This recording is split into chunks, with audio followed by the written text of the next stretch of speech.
প্রিয় ভিউয়ার্স, ফজরের নামাজের পর আজও বেরিয়ে গেলাম সাইকেল যাত্রায়। জানি না আজ কত দূর যাব।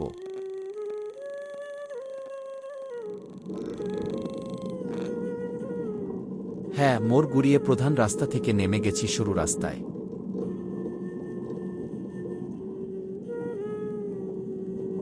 যতদূর জানি এই রাস্তা আমাকে নিয়ে যাবে দুর্গম চরের দিকে।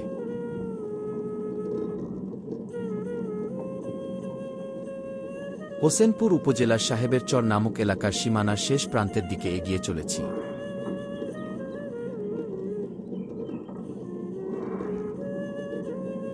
এই এলাকাটি নয়া সড়কের রাস্তা নামে পরিচিত। শুরু পাকা রাস্তার শেষ প্রান্তে পৌঁছে গেলাম। এখানে ব্রহ্মপুত্র নদের একটি ছোট শাখার উপর স্লুইস গেট দেখতে পাচ্ছি। তবে পানির গভীরতা আছে বোঝা যাচ্ছে।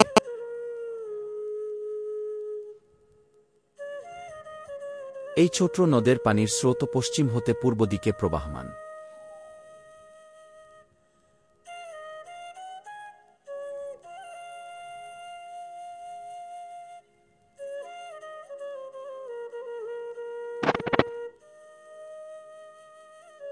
নদের পানিতে ঝাঁকে ঝাঁকে পাট গাছ ভিজিয়ে রাখা হয়েছে।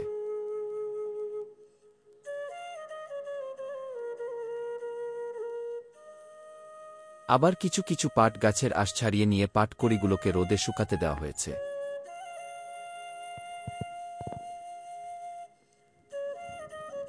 স্লুইস গেটের উপর দিয়ে শুরু কাঁচা রাস্তা চলে গিয়েছে অনেক দূরে পশ্চিম দক্ষিণ কোণের দিকে।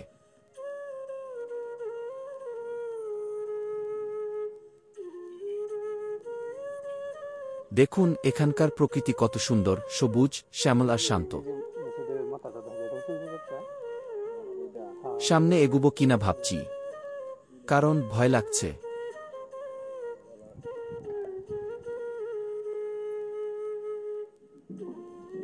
শেষমেশ চলতেই শুরু করলাম।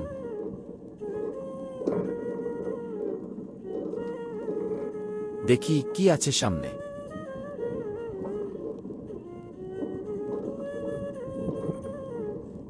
যতদূর মনে পড়ছে সামনে আরও কয়েক কিলোমিটার দূরে আছে গলাকাটার চর নামে দুর্গম একটি এলাকা।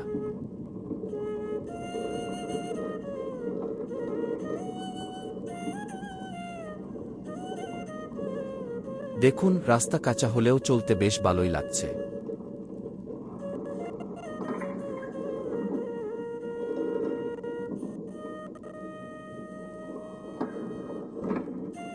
মাঝে মধ্যে এমনও আছে দেখছি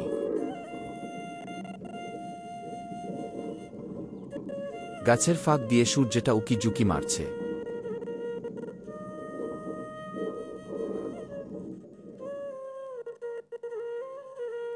আর কতদূর যেতে হবে জানি না, তবে বুকটা দুরু দুরু করছে।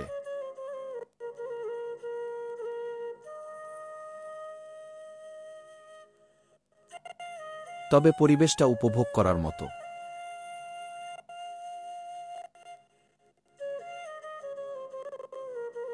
সামনে যাবই মনস্থির করেছি, তাই কি আর করা, এগুতে লাগলাম।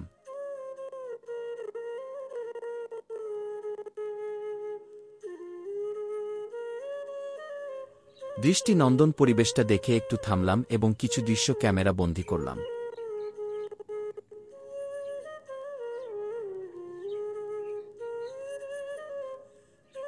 ওই যে দূরে ব্রহ্মপুত্র নদের বড় শাখাটা দেখা যাচ্ছে।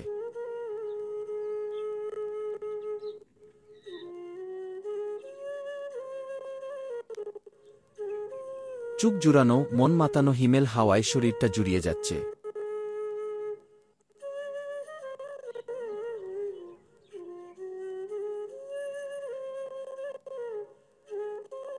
অবশেষে পৌঁছে গেলাম সেই দুর্গম চরে।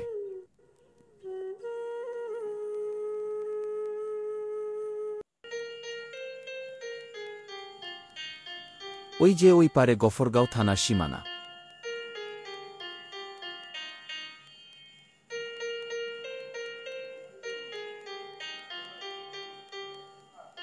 দূরে একজন কৃষককে দেখা যাচ্ছে, তিনি পানিতে ভিজিয়ে রাখা পাটের আঁশ ছাড়িয়ে নিচ্ছেন।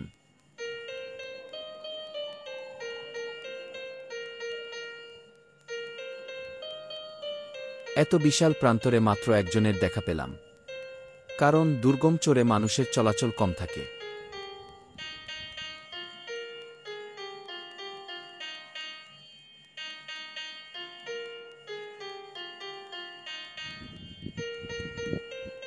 চারণভূমিতে কয়েকটা গরু দেখা যাচ্ছে।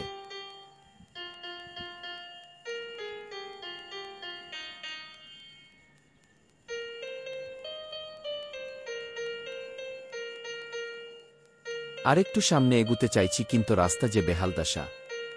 এখানে সাইকেল নিয়ন্ত্রণ করা যাচ্ছে না।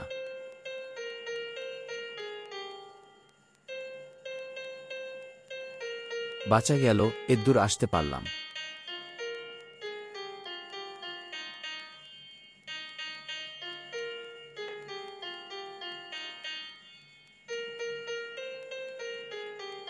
এখন আমি একটি ছোট স্লুইস গেটের উপর দাঁড়িয়ে আছি।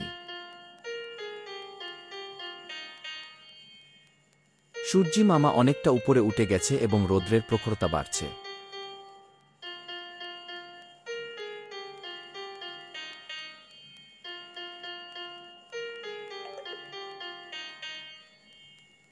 সূর্যকে দেখে মনে হচ্ছে যেন নদের চাঁদ।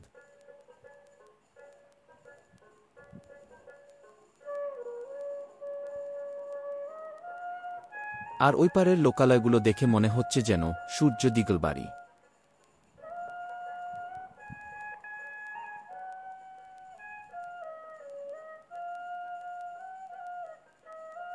এখানে জনবসতি নেই, তবে গাছপালার অভাব নেই, বিশেষ করে কলা গাছ।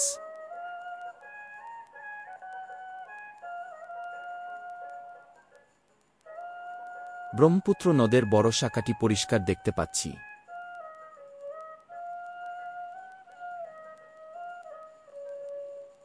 নদে এত পানি থাকতেও গভীর নলকূপ দিয়ে পানি উত্তোলন করছে এখানকার কৃষকরা জমি চাষের জন্য।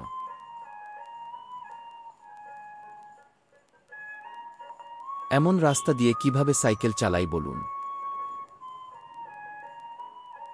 বাধা বিপত্তি পেরিয়ে চলে এলাম বালুচরে। মনে পড়ছে কিশোর কুমারের গানটি। কি আশায় বাঁধি খেলা ঘর, বেদনার বালুচরে, কি আশায় বাঁধি খেলা ঘর, বেদনার বালুচরে। নিয়তি আমার ভাগ্য লয়ে যে, নিয়তি আমার ভাগ্য লয়ে যে, নিশিদিন খেলা করে, বেদনার বালুচরে। কি আশায় বাঁধি খেলা ঘর, বেদনার বালুচর।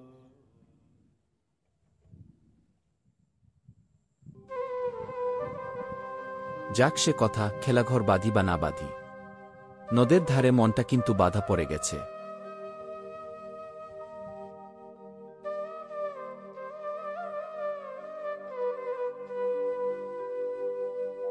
সুন্দর এই প্রকৃতিকে ছেড়ে যেতে মন চাইছে না। দেখুন কৃষক ভাই কত যত্ন করে পাটখড়িগুলোকে বেঁধে রেখেছে।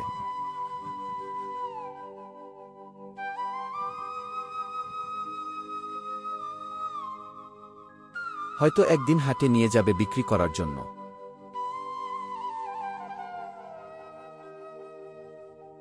এই নীরব শুনশান জায়গায় আমি একা, আর এই পাখিটি।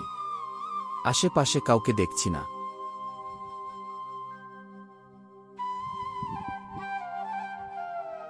দেখুন প্রকৃতি কত নির্মল, অকৃপণভাবে ছড়িয়ে দিচ্ছে বিশুদ্ধ বাতাস।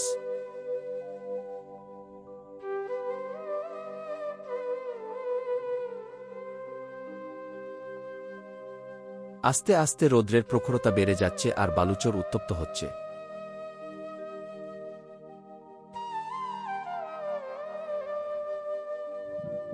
আর কিছুদিন পরে নতুন রূপে জেগে উঠবে এখানে মনোরম কাশবন।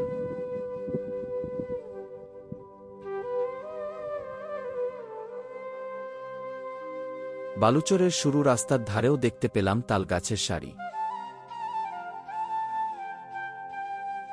এবার ফেরার পালা। ফিরে যাব আপন নিবাসের পানে। সুদীর্ঘ পথ পাড়ি দিয়ে আবার উঠে এলাম সেই সরু পাকা রাস্তাটাতে।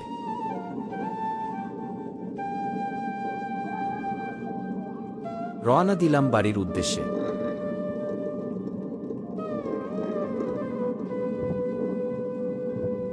আবারও সেই সাহেবের চর এলাকা অতিক্রম করছি।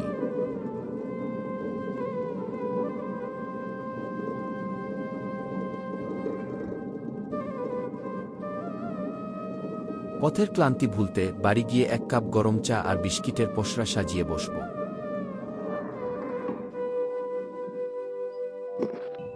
বাধা বিপত্তি পেরিয়ে চলে এলাম বালুচরে।